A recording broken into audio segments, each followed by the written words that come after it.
नमस्कार दोस्तों, स्कूल प्रवेश चैनल में आपका बहुत बहुत स्वागत है। हमारे चैनल पर आपको स्कूल एडमिशन से संबंधित जानकारी टाइम टू टाइम दी जाती है, जैसे कि कौन से स्कूल में एडमिशन स्टार्ट हो गए हैं, कौन से स्कूल में ऑनलाइन एप्लीकेशन फॉर्म स्टार्ट हो गए हैं, कौन से स्कूल का एंट्रेंस एग्ज़ाम कब है, कौन से स्कूल का एंट्रेंस एग्ज़ाम का रिज़ल्ट कब आएगा, यहाँ तक कि इंडिया में जितने तरह के स्कूल एडमिशन होते हैं सारे के बारे में हम इन्फॉर्मेशन आपको टाइम टू टाइम देने की कोशिश करते हैं। तो दोस्तों, हम बात कर रहे थे केंद्रीय विद्यालय एडमिशन के बारे में। तो दोस्तों, केंद्रीय विद्यालय एडमिशन से रिलेटेड हमने कुछ जानकारी आपको अपने प्रीवियस वीडियोज़ में दी। इस वीडियो में हम देखेंगे कि केंद्रीय विद्यालय में जो कक्षा 1 में एडमिशन लेने के लिए ऑनलाइन एप्लीकेशन फॉर्म केंद्रीय विद्यालय की एडमिशन वाली ऑफिशियल वेबसाइट पर भरा जाता है, वो आपको कैसे भरना है ताकि आपका जो एप्लीकेशन फॉर्म है वो सक्सेसफुली भरा जाए और आपके एप्लीकेशन फॉर्म होने के रिजेक्ट ना हो। तो दोस्तों, चलिए हम यहाँ पर स्टेप बाय स्टेप देखेंगे कि कैसे आपको अपने बच्चे का फॉर्म ऑनलाइन एप्लीकेशन फॉर्म भरना है केंद्रीय विद्यालय में कक्षा 1 में एडमिशन के लिए। तो दोस्तों, सबसे पहले आपको ऑनलाइन एप्लीकेशन फॉर्म भरने से पहले कुछ तैयारियाँ करके रखनी होती हैं, जैसे कि सबसे पहले आपको एक एक्टिव मोबाइल नंबर आपके पास होना चाहिए जिसमें इंडिया का सिम कार्ड हो। उसके बाद दोस्तों, ये मोबाइल नंबर जो है आपका वो फॉर्म भरते टाइम इस्तेमाल होगा। उस पर जब भी आप एप्लीकेशन फॉर्म भरेंगे तो कई बार OTP जाएगा। OTP का मतलब वन टाइम पासवर्ड, बार बार वेरीफाई करने के लिए जाता है। तो इसके लिए आपके पास एक एक्टिव मोबाइल नंबर होना चाहिए जिसमें इंडियन सिम कार्ड होना चाहिए। उसके बाद आपके पास एक एक्टिव ईमेल ID होनी चाहिए। उस ईमेल ID पे भी आपको नोटिफिकेशन जाता है और पूरे एडमिशन प्रोसेस के दौरान आपको केंद्रीय विद्यालय संगठन की तरफ से अपडेट दिया जाएगा इसी वैलिड ईमेल ID पर। इसलिए आप बहुत ही केयरफुली ऐसी ईमेल ID उसमें इस्तेमाल करें जो कि एक्टिव हो और आपकी ही हो। आप किसी और की ईमेल ID ना इस्तेमाल करें। इसको आप पहले से ही रख लीजिए लिख कर के फॉर्म भरने से पहले। उसके बाद आपको scan copy of child's passport size photo, आपको अपने बच्चे की एक डिजिटल यानी कि स्कैन की गई हुई अच्छी फ़ोटो जो कि धुंधली ना हो, बिल्कुल क्लियर हो, साफ़ हो, उसको आपको स्कैन करके रख लेनी है। ये फ़ोटो आपको अपलोड करना होगा ऑनलाइन एप्लीकेशन फॉर्म भरते टाइम। ये पासपोर्ट साइज़ की फ़ोटो होनी चाहिए। उसके बाद सबसे इम्पोर्टेंट डॉक्यूमेंट जो कि ऑनलाइन एप्लीकेशन फॉर्म भरते टाइम लगता है केंद्रीय विद्यालय में कक्षा 1 में एडमिशन के लिए, वो है आपके बच्चे का जो बर्थ सर्टिफिकेट है। तो बर्थ सर्टिफिकेट को आप स्कैन कर लीजिए। आप मोबाइल फ़ोन से भी उसकी फ़ोटो खींच सकते हैं और उसको आप स्कैन कर सकते हैं। तो आप बर्थ सर्टिफिकेट जो है बच्चे का उसको भी स्कैन करके रख लीजिए और ये भी आपका ऑनलाइन एप्लीकेशन फॉर्म भरते टाइम अपलोड होता है। उसके बाद जितने भी ओरिजिनल डॉक्यूमेंट्स हैं आपके कैटेगरी के हिसाब से, आपकी एलिजिबिलिटी के हिसाब से, वो सारे ओरिजिनल डॉक्यूमेंट भी आप अपने पास में रखिए। उसी डॉक्यूमेंट के बेसिस पे ही आप ऑनलाइन एप्लीकेशन फॉर्म में जो इन्फॉर्मेशन है वो फिल करिए। अदरवाइज़ आपके बच्चे का अगर सिलेक्शन होता है और जो आपने ऑनलाइन एप्लीकेशन फॉर्म में डेटा भरा है, जो इन्फॉर्मेशन भरा है, अगर वो आपके ओरिजिनल डॉक्यूमेंट से मैच नहीं होता तो इस केस में आपका जो एडमिशन है वो लॉटरी में नाम आने के बाद भी आपके बच्चे का आपका जो एडमिशन है वो रिजेक्ट हो सकता है। तो इसके लिए आप जो है जो भी इन्फॉर्मेशन ऑनलाइन एप्लीकेशन फॉर्म में भरें वो अपने डॉक्यूमेंट के बेसिस पर, जैसे कि आपके डॉक्यूमेंट में लिखा हुआ है सेम वही इन्फॉर्मेशन ऑनलाइन एप्लीकेशन फॉर्म में भरें। तो दोस्तों, इतनी चीज़ें आप तैयार रखिए ऑनलाइन एप्लीकेशन फॉर्म भरने से पहले। तो चलिए अब आगे वीडियो में मैं आपको एक डेमो फॉर्म भर के दिखाता हूँ कि कैसे आपको अपने बच्चे का फॉर्म भरना है। दोस्तों, आपके सामने केंद्रीय विद्यालय की एडमिशन वाली जो ऑफिशियल वेबसाइट है वो खोली हुई है। यही ऑफिशियल वेबसाइट है, यहीं से आप अपने बच्चे का कक्षा 1 में एडमिशन के लिए ऑनलाइन एप्लीकेशन फॉर्म भर सकते हैं। इस वेबसाइट का एड्रेस है kvsonlineadmission.kvs.gov.in। दोस्तों, इस वेबसाइट को आप गूगल पर सर्च करके पहुंच सकते हैं। तो चलिए अब आप अपने बच्चे का रजिस्ट्रेशन करने के लिए आपको सबसे पहले रजिस्टर पर क्लिक करना होगा। तो रजिस्टर पर क्लिक करते ही आपके सामने ये इंस्ट्रक्शंस खुल के आ जाते हैं। दोस्तों, ये इंस्ट्रक्शंस बहुत ही इंपॉर्टेंट होते हैं। इन इंस्ट्रक्शंस को आप ध्यान से पढ़ लीजिए। ये बाइलिंगुअल होते हैं, आप चाहें इसको हिंदी में पढ़ सकते हैं अगर आप कंफर्टेबल फील करते हैं तो। अदरवाइज़ अगर आप इंग्लिश में कंफर्टेबल फील करते हैं तो आप इन इंस्ट्रक्शंस को हिंदी में भी पढ़ सकते हैं। तो यहाँ पर मैं आपसे रिक्वेस्ट करता हूँ कि आप जो है इंस्ट्रक्शंस को ज़रूर पढ़ें बिफोर अप्लाइंग ऑनलाइन। तो यहाँ पर सारे इंस्ट्रक्शंस लिखे हुए आ रहे हैं, आप एक एक करके सारे इंस्ट्रक्शंस पढ़ लीजिए।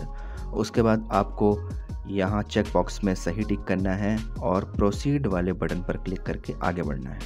अब आप आगे बढ़ गए हैं, आपके सामने न्यू रजिस्ट्रेशन का फॉर्म खुलकर आ गया है। यहाँ पर 2 इंस्ट्रक्शंस लिखे हुए हैं। पहला इंस्ट्रक्शन ये है कि कृपया केवल अंग्रेजी में ही जानकारी भरें।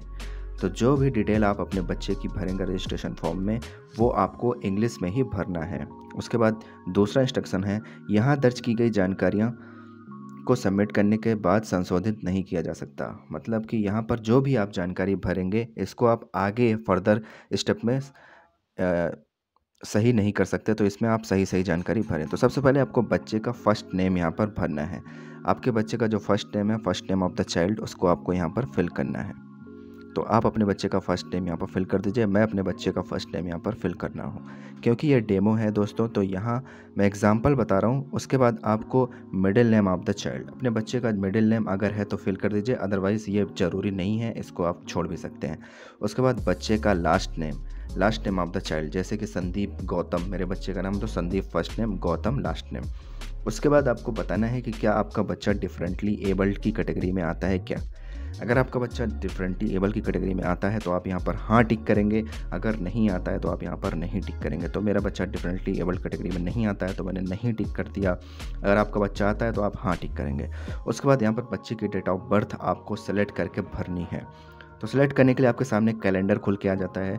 तो दोस्तों यहाँ पर आप अपने बच्चे की जो डेट ऑफ बर्थ है, उसके जो बर्थ सर्टिफिकेट में दी हुई है, आप उसके अकॉर्डिंग यहाँ पर फिल करिए।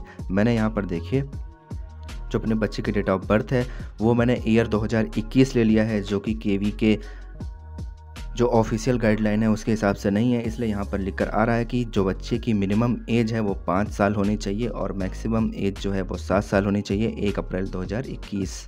यानी कि जिस भी सेशन में आप भर रहे हैं उस सेशन के 1 अप्रैल को आपके जो बच्चे की मिनिमम एज है वो 5 साल, मैक्सिमम एज जो है वो 7 साल होनी चाहिए। 2 ईयर रिलैक्सेशन मिलता है अपर एज में अगर आपका बच्चा डिफरेंटली एबल्ड की कैटेगरी में आता है तो दोस्तों यहाँ पर मैंने चूँकि 2021 सेलेक्ट कर लिया था जो डेट ऑफ बर्थ का ईयर है, इसलिए ये एक इंस्ट्रक्शन एक एरर देकर आया है। अब यहाँ पर मैं अपने बच्चे की सही वाली डेट ऑफ बर्थ सेलेक्ट करता हूँ, 15 सितंबर 2015।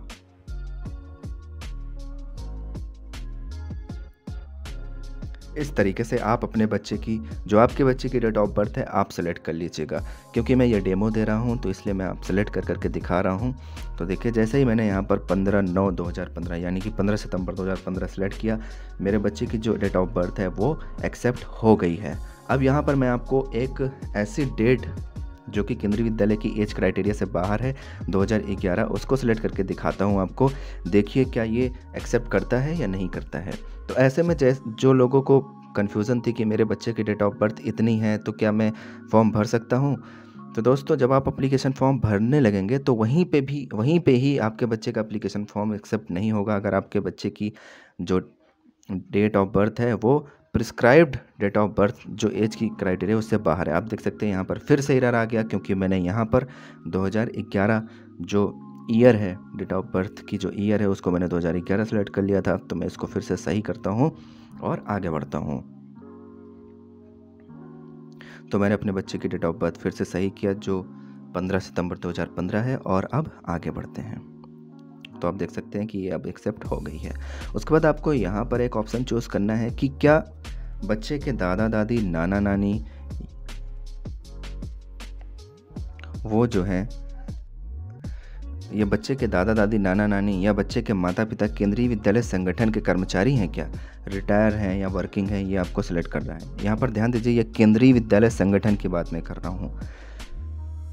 तो यहाँ पर जो भी एप्लीकेबल है, अगर आप केंद्रीय विद्यालय संगठन के कर्मचारी हैं या बच्चे के दादा दादी या नाना नानी केंद्रीय विद्यालय के कर्मचारी हैं, चाहे रिटायर्ड हैं चाहे वर्किंग हैं, तो आपको यहाँ पर इन चारों ऑप्शंस में से सेलेक्ट करने हैं। अगर ऐसा नहीं है तो आप नॉट एप्लीकेबल सेलेक्ट करेंगे, क्योंकि ज़रूरी थोड़ी है कि सारे लोग के दादा दादी या नाना नानी या माता पिता केंद्रीय विद्यालय के कर्मचारी हों। तो यहाँ पर मैं अपने केस में नॉट एप्लीकेबल सेलेक्ट कर रहा हूँ।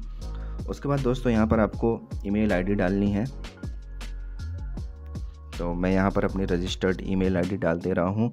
ये ईमेल आईडी ज़रूरी होती है, सारा एडमिशन से रिलेटेड जो अपडेट होता है आपको इसी ईमेल आईडी पर मिलता है। तो आप बहुत संभाल कर इस ईमेल आईडी को डालिए, ये एक्टिव होनी चाहिए, वैलिड होनी चाहिए और आपकी ही होनी चाहिए। उसके बाद अगला स्टेप है जिसमें आपको अपना जो है फ़ोन नंबर डालना है। यहाँ पर मेरा आपसे रिक्वेस्ट है कि यहाँ पर माता पिता अपना खुद का फ़ोन नंबर डालें, किसी और का फ़ोन नंबर ना डालें, ताकि रेगुलर अपडेट एडमिशन से रिलेटेड आपको टाइम टू टाइम मिलती रहे। उसके बाद यहाँ पर एक कैप्चा कोड दिया हुआ है। इस कैप्चा कोड को आपको जैसे ही ये कैपिटल या स्मॉल में लिखा हुआ है, सेम एज इट इज़ उसके नीचे वाले बॉक्स में आपको कैपिटल और स्मॉल में भर देना है। उसके बाद दोस्तों जब आप रजिस्टर पर क्लिक करेंगे, उसके बाद का स्टेप आपका ये खुल के आ जाएगा। आपको एक आपके रजिस्टर्ड मोबाइल नंबर पर एक OTP प्राप्त होगी। जो भी रजिस्टर्ड फ़ोन नंबर अभी आप इसके पहले वाले स्टेप में डाले हैं, उस OTP को आपको यहाँ पर दर्ज करना होगा, यहाँ पर एंटर करना होगा। जो भी OTP आया है आपके मोबाइल नंबर पर, उस OTP को आप भर दीजिए। तो आप जैसे देख सकते हैं मुझे अभी OTP रिसीव हुआ, तो मैंने OTP यहाँ पर डाला। उसके बाद यहाँ पर आपको कैप्चा कोड दिख रहा है, सेम वैसे ही जैसे ये लिखा हुआ है, same as it is capital या स्मॉल में आपको यहाँ पर इसको फिल कर देना है और आपको नेक्स्ट स्टेप के लिए मूव कर जाना है। दोस्तों कभी कभी ऐसा होता है कि ऑनलाइन एप्लीकेशन फॉर्म भरते टाइम सर्वर थोड़ा सा डाउन होता है। अगर आपको एक बार में OTP नहीं प्राप्त हुआ तो आप यहाँ पर देख सकते हैं रीसेंड OTP लिखा हुआ है। आप यहाँ पर क्लिक करके OTP को दोबारा से अपने मोबाइल फ़ोन पर भेज सकते हैं। जब आपको OTP मिल जाए तो आप OTP डाल के इसको वेरीफाई वाले बटन पर क्लिक करके अपने फॉर्म को वेरीफाई कर सकते हैं। जैसे ही आप वेरीफाई करेंगे आपके पास रजिस्ट्रेशन की डिटेल खुलकर आ जाएगी। दोस्तों सिक्योरिटी पर्पज़ की वजह से मैंने यहाँ पर अपने रजिस्ट्रेशन की जो डिटेल्स है उसको छुपा रखा है। आपके केस में रजिस्ट्रेशन की डिटेल आपके सामने खुल के आ जाएगी। आपको मिलेगा लॉगिन कोड। वो लॉगिन कोड बहुत ही ज़्यादा इम्पॉर्टेंट होता है, आप उस लॉगिन कोड को लिख कर रख लें। अदरवाइज आपको नीचे प्रिंट का ऑप्शन भी दे रहा है, आप प्रिंट पर जाकर अपने रजिस्ट्रेशन डिटेल्स को प्रिंट कर सकते हैं और उसको अपने कंप्यूटर में सेव करके रख सकते हैं, ताकि फ्यूचर में कभी भी कोई दिक्कत हो तो आप उससे रेफरेंस ले सकते हैं। तो आगे का जो प्रोसेस है वो आपके सामने यह जो लॉगिन कोड आया है, उसी लॉगिन कोड का इस्तेमाल करते हुए आप आगे के जो अभी एप्लीकेशन में सिर्फ आपका रजिस्ट्रेशन कंप्लीट हुआ है, आगे अभी आपको 4 स्टेप और करने हैं। वो 4 स्टेप जब आप कंप्लीट करेंगे तब आपका एप्लीकेशन फॉर्म कम्प्लीटली फिल्ड माना जाएगा। अब आपको लॉगिन करना है। तो लॉगिन करने के लिए आपके पास लॉगिन कोड है जो अभी आपने सेव किया। ये लॉगिन कोड आपके मोबाइल पे और आपके ईमेल ID पे भी गया होगा। तो इस लॉगिन कोड को आप कॉपी कर लीजिए अपने रजिस्ट्रेशन डिटेल में से। उसके बाद उसे आप यहाँ पर देखिए ऐसे इसको कॉपी कर सकते हैं आप।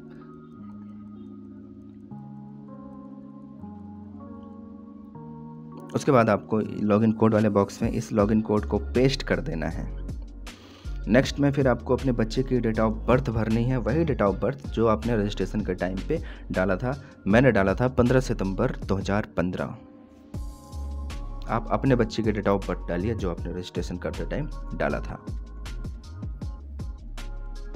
उसके बाद अगले स्टेप में आपको मोबाइल नंबर डालना है, वही मोबाइल नंबर, वही रजिस्टर्ड मोबाइल नंबर जो आपने रजिस्ट्रेशन के टाइम पे डाला था। तो इस मोबाइल नंबर को आप डाल के फिर आपके सामने ये कैप्चा कोड है, इस कैप्चा कोड को एज इट इज़ नीचे वाले बॉक्स में आपको कॉपी कर देना है। आपको लिख देना है, स्मॉल वाला स्मॉल में, कैपिटल वाला कैपिटल में, नंबर वाला नंबर में। उसके बाद आपको लॉगिन बटन पर क्लिक करना है। जब आप लॉगिन बटन पर क्लिक करते हैं तो आप पहुंच जाते हैं अपने एप्लीकेशन फॉर्म के स्टेप नंबर 1 में, जहां आपको बेसिक इन्फॉर्मेशन फिल करनी होती है। दोस्तों यहाँ पर कुछ इंस्ट्रक्शंस लिखे हुए हैं, जैसे कि स्टार चिन्हित सभी फील्ड अनिवार्य हैं, all fields marked with star are mandatory. तो जितनी भी एंट्री में यहाँ पर जितने भी फील्ड में यहाँ पर स्टार लगा हुआ है वो सब आपके लिए मैंडेटरी हैं। जैसे कि आप यहाँ देख सकते हैं पहला नाम में स्टार लगा हुआ है तो ये मैंडेटरी है। उसके बाद कृपया केवल अंग्रेजी में ही जानकारी भरें। आपको जो भी जानकारी यहाँ पर भरनी है वो इंग्लिश में ही भरनी है, किसी और लैंग्वेज में आपको नहीं भरना है।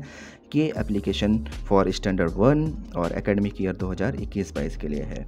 तो दोस्तों मैं आपको डेमो दे रहा हूँ, आप इससे हेल्प ले सकते हैं। यहाँ पर आपको 5 स्टेप कंप्लीट करने हैं अपने एप्लीकेशन फॉर्म को सक्सेसफुली सबमिट करने के लिए। कुछ डिटेल यहाँ पर आपके रजिस्ट्रेशन वाले फॉर्म से ही भरकर आ रहे हैं, जैसे कि पहला नाम आप एडिट नहीं कर सकते, मिडिल नाम आप एडिट नहीं कर सकते।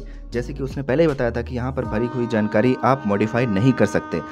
तो आपका पहला नाम, बच्चे का पहला नाम, मिडिल नाम, अंतिम नाम ये पहले से ही फिल होके आएगा और बच्चे की डेट ऑफ बर्थ ये पहले से ही भरी हुई है। उसके बाद क्या KVS कर्मचारी हैं, बच्चे के माता पिता, दादा दादी, नाना नानी, तो ये भी नॉट एप्लीकेबल हमने पहले ही फिल कर दिया था। डिफरेंटली एबल्ड में मैंने नहीं टिक कर दिया था, इसलिए ये सब पहले से ही सिलेक्टेड है। तो आप बहुत ध्यान से रजिस्ट्रेशन करते टाइम रजिस्ट्रेशन डिटेल भरें, क्योंकि एक बार वो आपका भर गया तो वो फिर चेंज नहीं होता है।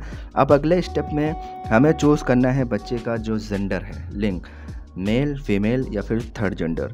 तो दोस्तों यहाँ पर जो भी एप्लीकेबल हो, अगर आप अपनी बच्ची के लिए फॉर्म भर रहे हैं तो आप फीमेल सेलेक्ट करेंगे, अगर आप अपने बच्चे के लिए फॉर्म फिल कर रहे हैं तो आप मेल सेलेक्ट करेंगे, अगर थर्ड जेंडर है आपका बच्चा तो थर्ड जेंडर आप सेलेक्ट करेंगे। यहाँ पर मैं फीमेल सेलेक्ट किया हूँ ताकि आपको डेमो दे सकूँ सिंगल गर्ल चाइल्ड का फॉर्म कैसे भरा जाता है। तो दोस्तों सिंगल गर्ल चाइल्ड का कोई अलग से फॉर्म नहीं भरा जाता। इसी फॉर्म में आप जब फीमेल सेलेक्ट करते हैं तो आपके सामने सिंगल गर्ल चाइल्ड का एक ऑप्शन खुल कर आ जाता है कि क्या आपकी बच्ची सिंगल गर्ल चाइल्ड है। अगर है तो आप यहाँ पर हाँ पर टिक करेंगे। अगर आपकी बच्ची सिंगल गर्ल चाइल्ड नहीं है, मतलब अगर उसके और भाई बहन हैं, तो आप यहाँ पर नहीं टिक करेंगे।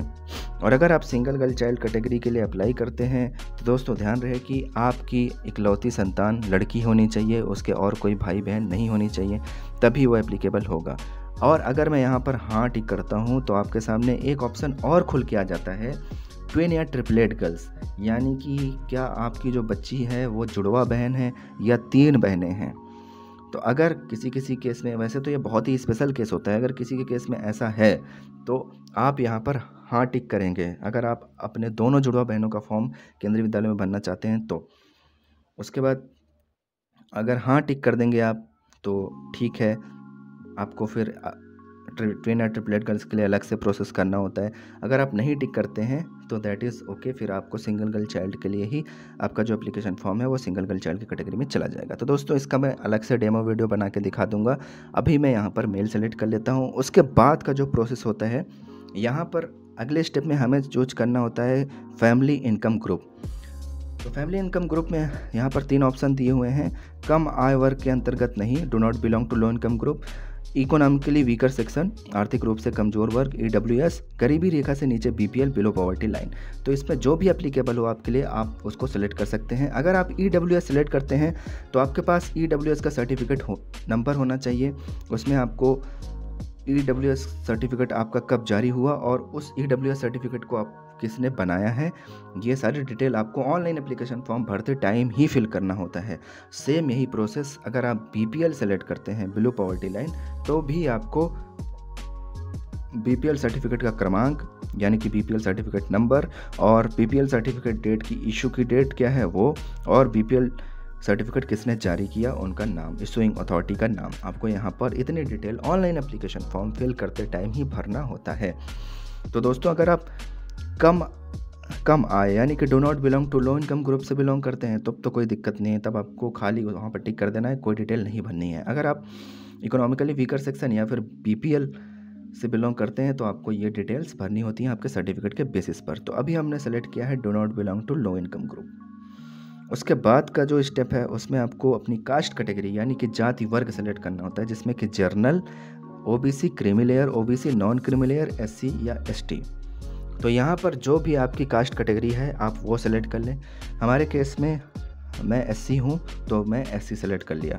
उसके बाद यहाँ पर ब्लड ग्रुप चूज़ करना होता है, ये ज़रूरी नहीं है, आप चाहें तो सेलेक्ट कर सकते हैं। अगर आपके बच्चे का है तो आप सेलेक्ट कर लीजिए, नहीं है तो आप इसको इग्नोर करके आगे के स्टेप नेक्स्ट पर क्लिक करके आगे बढ़ सकते हैं।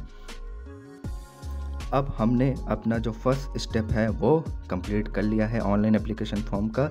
अब हम नेक्स्ट पर क्लिक करके मूव करेंगे, लेकिन मूव करने से पहले आप इसको एक बार स्क्रॉल अप करके अच्छे से चेक कर लीजिए कि सारी इन्फॉर्मेशन सही तरीके से भरी गई है या नहीं। उसके बाद हम क्लिक करेंगे नेक्स्ट वाले इस बटन पर और जाएंगे स्टेप नंबर 2 में।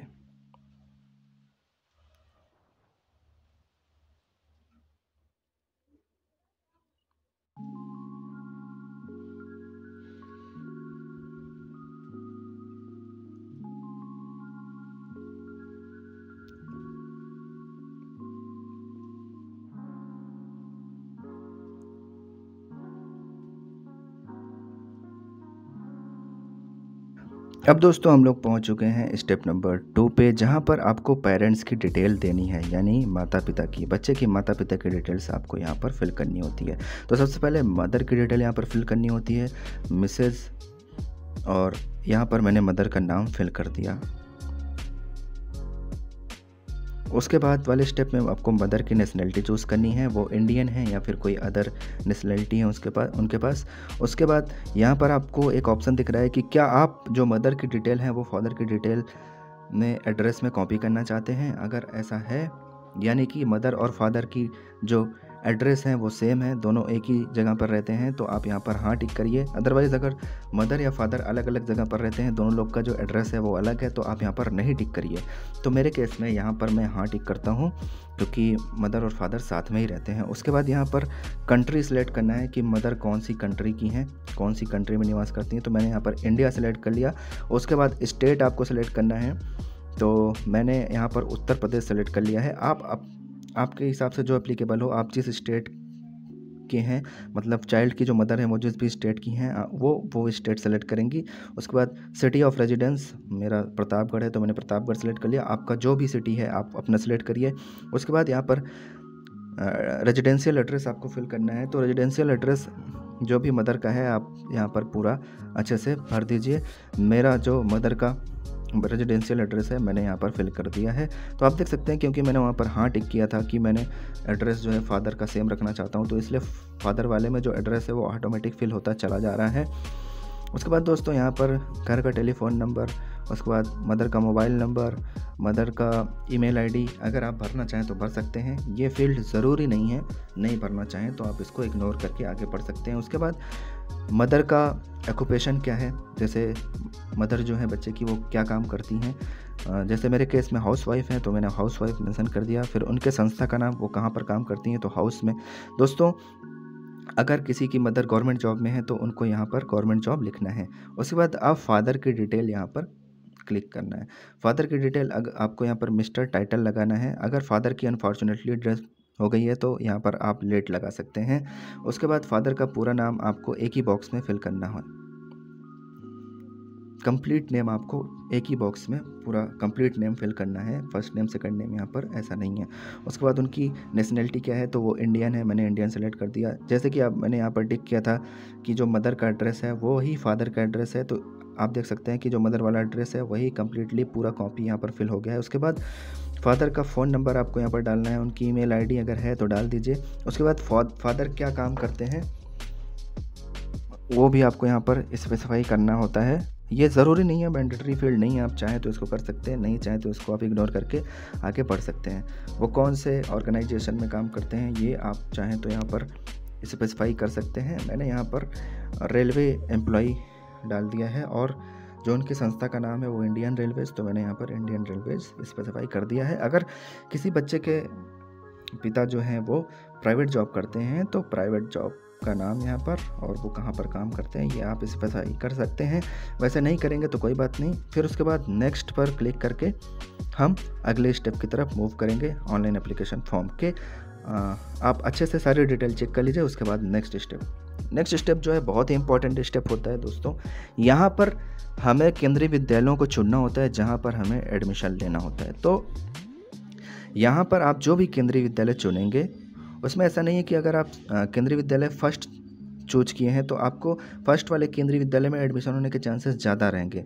तीनों केंद्रीय विद्यालय में एडमिशन होने के चांसेस बराबर हैं। ये सिर्फ आपको 3 केंद्रीय विद्यालय चुनने की फैसिलिटी दिया गया है इसमें, ये प्रायोरिटी नहीं है। यहाँ पर प्राथमिकता नहीं है कि अगर आप पहले वाले में जो चूज़ किए हैं ज़रूरी है कि आपको पहले वाले में एडमिशन मिले।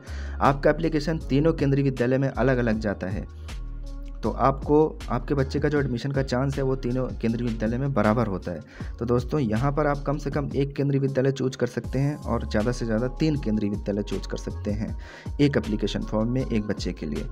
तो सबसे पहले हम लोग सेलेक्ट करेंगे केंद्रीय विद्यालय फर्स्ट, जहाँ पर आपको अपने बच्चे का एडमिशन दिलवाना है। तो केंद्रीय विद्यालय फर्स्ट सेलेक्ट करने के लिए दोस्तों मैं यहाँ पर आपसे रिक्वेस्ट करना चाहता हूँ कि जो भी केंद्रीय विद्यालय आप चुनें, या तो एक या तो तीनों, तो आप अपने आसपास के क्षेत्र के चुनें। तो मैं यहाँ पर उत्तर प्रदेश का चुन रहा हूँ। जैसे मैं यहाँ पर चूज स्टेट ऑफ स्कूल मैंने उत्तर प्रदेश सेलेक्ट किया, तो उत्तर प्रदेश के जितने भी केंद्रीय विद्यालय हैं सारे यहाँ पर आ गए। तो मैंने KVBHU वाराणसी शिफ्ट 1 सेलेक्ट कर लिया। जैसे ही मैंने केंद्रीय विद्यालय BHU वाराणसी शिफ्ट 1 सेलेक्ट किया तो इसकी डिटेल आ गई कि ये इंस्टीट्यूट ऑफ हायर लर्निंग के अंतर्गत आने वाला केंद्रीय विद्यालय है। ये वाराणसी रीजन का है और इसको जो स्पॉन्सर करती है वो BHU यानी कि बनारस हिंदू यूनिवर्सिटी, और ये अर्बन एरिया का KV है। इसका मैप पे लोकेशन देखने के लिए आप व्यू मैप पर क्लिक कर सकते हैं। तो दोस्तों आप देख सकते हैं कि जैसे ही हम KV सिलेक्ट करते हैं उसकी डिटेल आ जाती है। अब यहाँ पर एक बहुत ही इम्पोर्टेंट सेलेक्ट करना है आपको कि निवास से विद्यालय की दूरी। दोस्तों ये फैक्टर आपके लिए तब काम करता है जब आप RT के तहत एडमिशन के लिए अप्लाई करना चाहते हैं। तो अगर आप RT के तहत एडमिशन लेना चाहते हैं तो आपके रेजिडेंस से जो विद्यालय की दूरी है वो 5 किलोमीटर से कम या फिर उसके बराबर होनी चाहिए। जैसे कि आप यहाँ पर ग्रीन में एक मैसेज लिख के आ गया, जैसे ही मैंने सेलेक्ट किया कि 5 किलोमीटर से कम या उसके बराबर है, तो वहाँ पर लिख के आ गया कि KVS प्रवेश दिशा निर्देशों के अनुसार आप इस विद्यालय में RT के प्रवेश के लिए पात्र हैं। You are eligible for admission under RT in this school as per KVS admission guideline.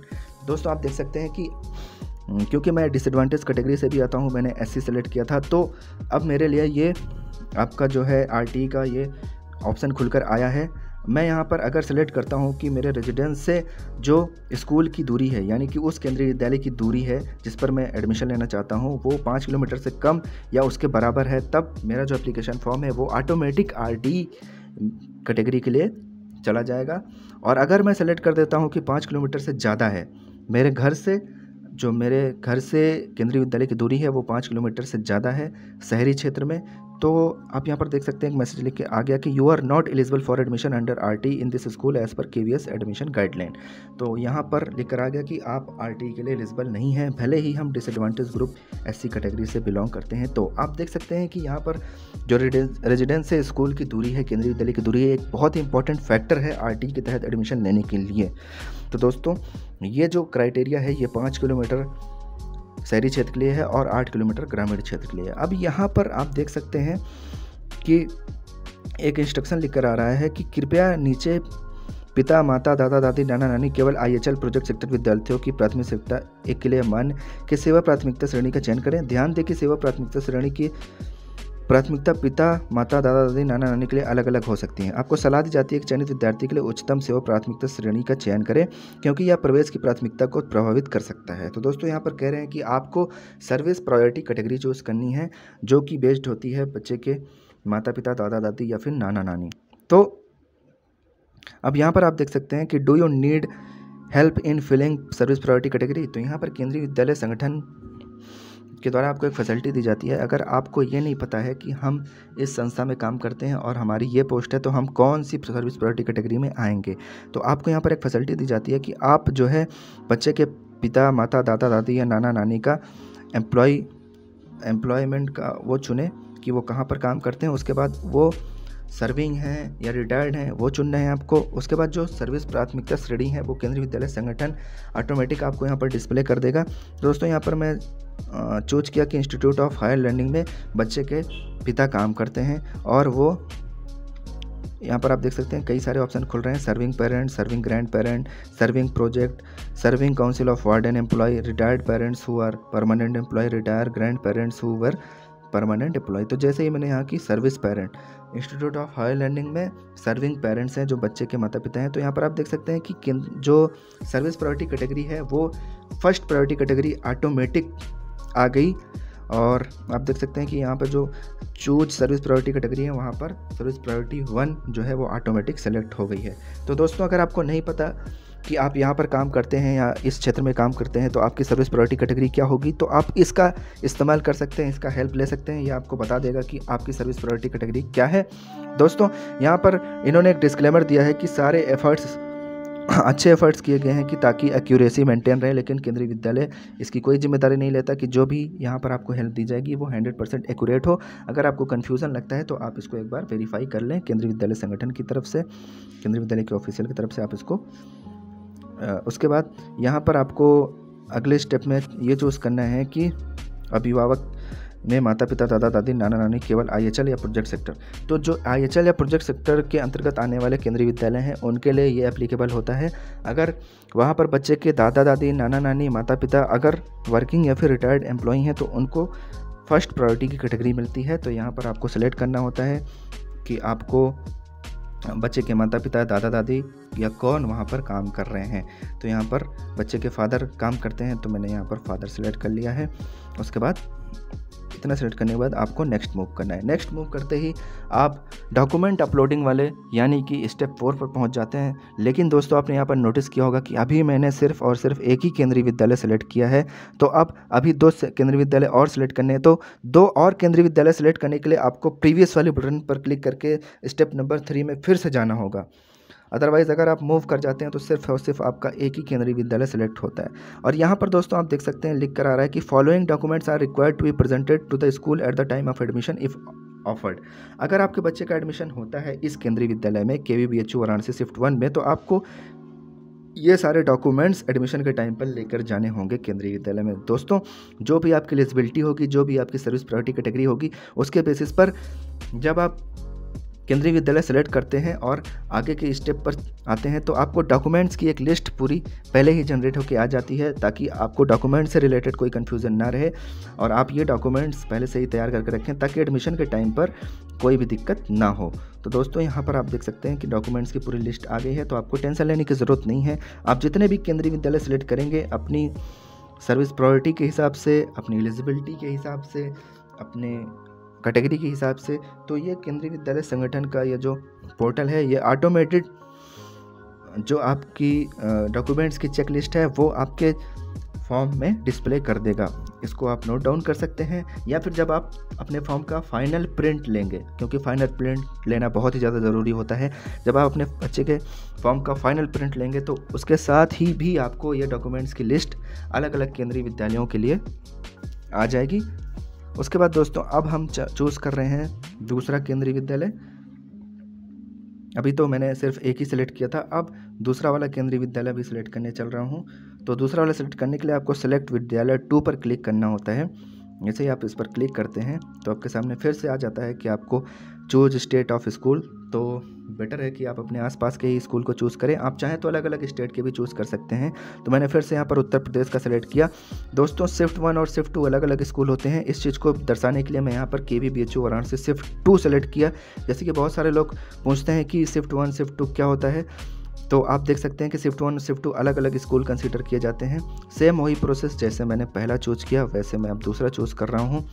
और आप देख सकते हैं कि सारा प्रोसेस वही है चूज़ करने का, और सारी डिटेल आपको उसी तरीके से फिल करनी है और उसके बाद आपको नेक्स्ट पर मूव करना है। नेक्स्ट पर मूव करते ही फिर आपके पास जो है स्टेप 4 खुल जाएगा डॉक्यूमेंट अपलोड करने का। लेकिन अभी आप यहाँ पर देख सकते हैं कि आपने सिर्फ और सिर्फ 2 ही केंद्रीय विद्यालय चूज़ किया है। आप मैक्सिमम 3 चूज़ कर सकते हैं। तो मैं आपको सजेस्ट करूँगा कि आप 3 केंद्रीय विद्यालय चूज़ करें ताकि एडमिशन के चांसेस ज़्यादा रहें।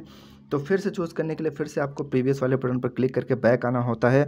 स्टेप नंबर 3 पर अगर आप नेक्स्ट कर देंगे तो आपका 2 ही केंद्रीय विद्यालय सेलेक्ट हुआ रहेगा। इसके लिए आप फिर से प्रीवियस वाले बटन पर क्लिक करके पीछे आइए स्टेप नंबर 3 पर, जहाँ पर आपको स्कूल को चूज़ करना है। अब फिर से आपको यहाँ पर सेलेक्ट विद्यालय 3 पर क्लिक करना है और तीसरा केंद्रीय विद्यालय आपको उसी तरीके से चूज़ करना है जैसे आपने पहले 2 केंद्रीय विद्यालय चूज़ किए हैं। पहले आप स्टेट चूज़ करेंगे, उसके बाद उस केंद्रीय विद्यालय को चूज़ करेंगे, फिर वो सारा कुछ आपको उसकी डिटेल शो करेगा। उसके बाद आपको वहाँ पर सर्विस प्रायोरिटी कैटेगरी चूज़ करनी है और आप चाहें तो इसमें भी हेल्प ले सकते हैं।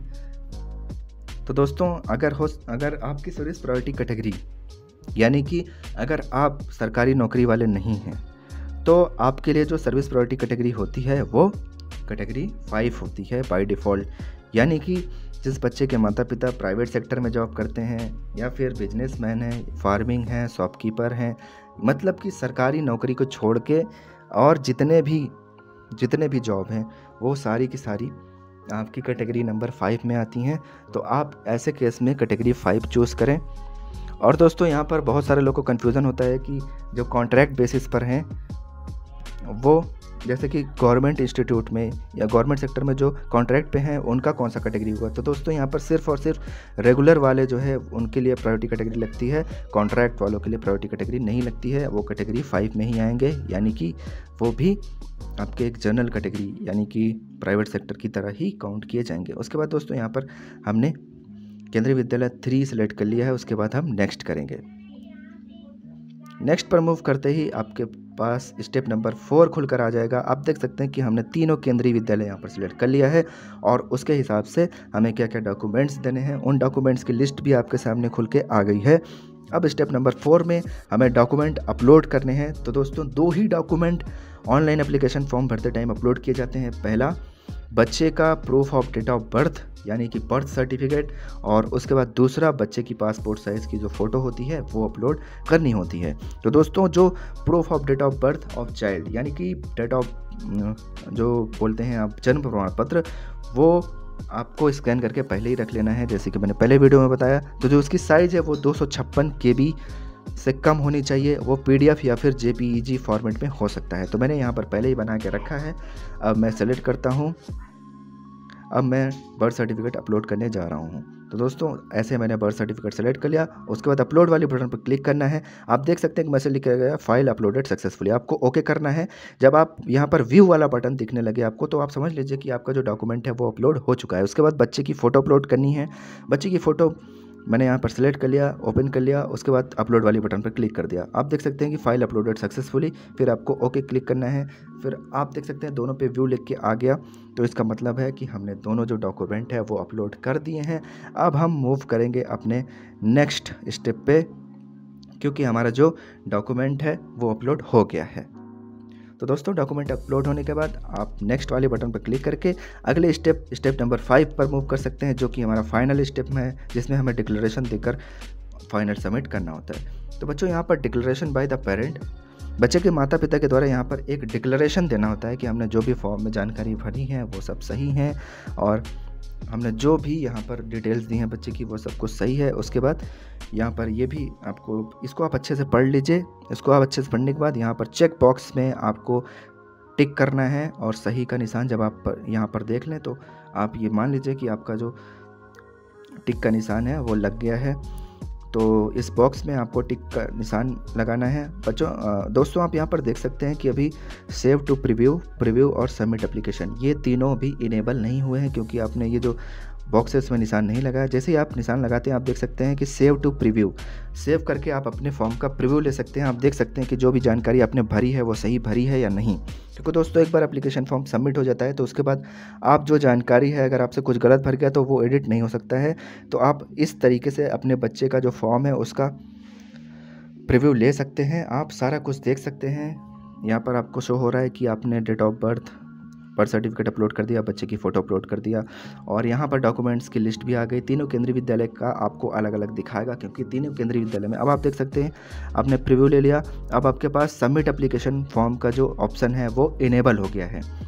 बहुत सारे लोग के फॉर्म में ये इनेबल नहीं होता क्योंकि वो प्रीव्यू नहीं लिए रहते हैं। तो आप अब इसको फाइनल सबमिट कर दीजिए। तो आपके सामने ग्रीन कलर की बटन है जहाँ पर आपको यस सबमिट लिखा हुआ है, इसको पर क्लिक करके आप इसको फाइनली सबमिट कर सकते हैं। तो दोस्तों फाइनल सबमिट करने के लिए फिर आपके फ़ोन नंबर पर एक OTP जाता है, जो आप फ़ोन नंबर रजिस्टर किए थे उस फ़ोन नंबर पर आपको जो OTP रिसीव हुआ है उसको आप इन बॉक्स में उस OTP को भर दीजिए। और उसके बाद जैसे ही आप वेरीफाई OTP वाले बटन पर क्लिक करेंगे आपका जो एप्लीकेशन फॉर्म है वो कक्षा 1 में एडमिशन के लिए ऑटोमेटिक सबमिट हो जाएगा। तो दोस्तों आप यहाँ पर देख सकते हैं कि आपका जो एप्लीकेशन सबमिशन नंबर है ये आपके पास जनरेट होकर आ गया है, यानी कि आपका जो एप्लीकेशन फॉर्म है वो फाइनली सबमिट हो गया। ये एप्लीकेशन सबमिशन कोड बहुत ही ज़्यादा इंपॉर्टेंट होता है। तो दोस्तों यहाँ पर आप अपने फॉर्म का प्रिंट लेना कभी ना भूलें। आपके सामने जो ऑरेंज कलर की प्रिंट एप्लीकेशन वाली बटन दिख रही है, इस पर क्लिक करके आप अपने एप्लीकेशन फॉर्म का प्रिंट आउट ज़रूर ले लें, क्योंकि आगे अगर आपके बच्चे का नाम लॉटरी रिजल्ट में आता है तो आपको ये एप्लीकेशन फॉर्म के साथ सारे डॉक्यूमेंट्स की फ़ोटोकॉपी लगाकर केंद्रीय विद्यालय में आपको इस तरीके से आप अपने फॉर्म को सेव कर सकते हैं और इसका प्रिंट आउट ले सकते हैं। तो दोस्तों ऐसे आप उम्मीद करता हूं कि ये वीडियो आपको बहुत ही ज़्यादा हेल्पफुल साबित होगा, खासकर उन पेरेंट्स के लिए जो अपने बच्चे का फर्स्ट टाइम कक्षा 1 में एडमिशन के लिए ऑनलाइन एप्लीकेशन फॉर्म खुद से भर रहे हैं। दोस्तों एप्लीकेशन फॉर्म खुद से ही भरना चाहिए, क्योंकि अगर आप किसी दूसरे से फिल करवाते हैं तो हो सकता है कि उससे कुछ गलती हो जाए। आप अपने बच्चे का ऑनलाइन एप्लीकेशन फॉर्म अगर खुद से भरते हैं तो गलती होने की चांसेस बहुत ही कम रहते हैं। तो दोस्तों आप इसको अपने कंप्यूटर से भी भर सकते हैं। तो दोस्तों अगर ये वीडियो आपको अच्छा लगा हो, यूज़फुल लगा हो, तो वीडियो को लाइक कर दें, आपस में इसको शेयर कर दें ताकि ज़्यादा से ज़्यादा लोग इसको देखें और अच्छे से अपने बच्चे का फॉर्म भर सकें। और दोस्तों, अगर आप हमारे चैनल पर नए हैं तो यहाँ लोगों पर क्लिक करके आप हमारे चैनल को सब्सक्राइब कर सकते हैं। प्रेस द बेल नोटिफिकेशन, ताकि आपसे कोई भी इंपॉर्टेंट अपडेट मिस ना हो। अगर आप ये हमारा वीडियो फेसबुक पर देख रहे हैं तो आप हमें फेसबुक पर फॉलो करिए और लाइक कर लीजिए, ताकि कोई भी इंपॉर्टेंट नोटिफिकेशन आपसे मिस ना हो। मिलते हैं अपने नेक्स्ट वीडियो में। टिल देन बाय बाय, एक नई एडमिशन की जानकारी के साथ। तब तक के लिए अपना ध्यान रखें, घर पर रहें, सुरक्षित रहें।